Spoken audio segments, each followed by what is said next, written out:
Now we're going to take a look at comparing numbers. We have a process to compare whole numbers and a process to compare decimals, which is based on the process to compare whole numbers. So we're going to start with comparing whole numbers.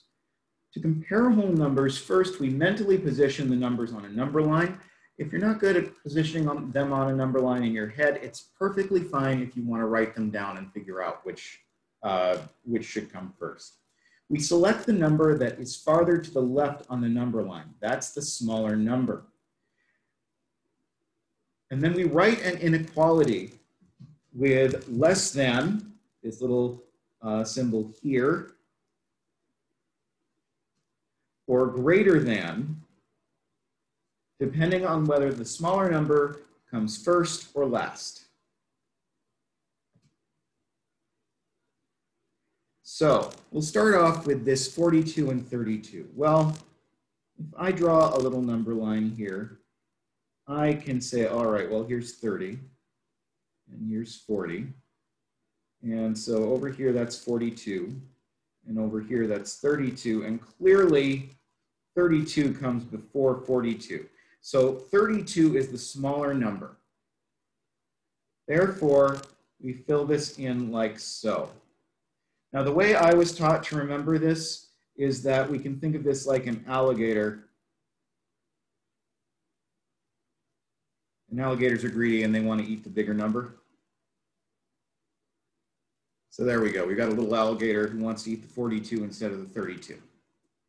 We've got 148 and 196. Well, I do the same sort of thing. I know 148, that's a little less than 150.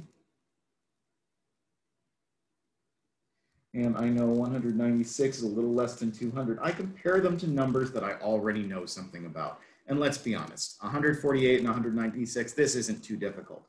But if you're having trouble with it, this is a good way to go about it. So 148 is less than 196. So I want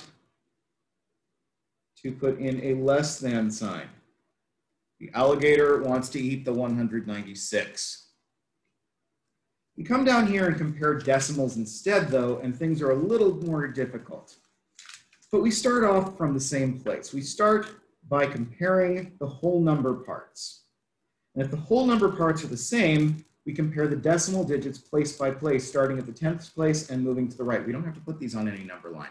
We just have to figure out where the number becomes greater or less. We stop when two digits in the same place are different, and the digit that is larger determines the larger decimal number.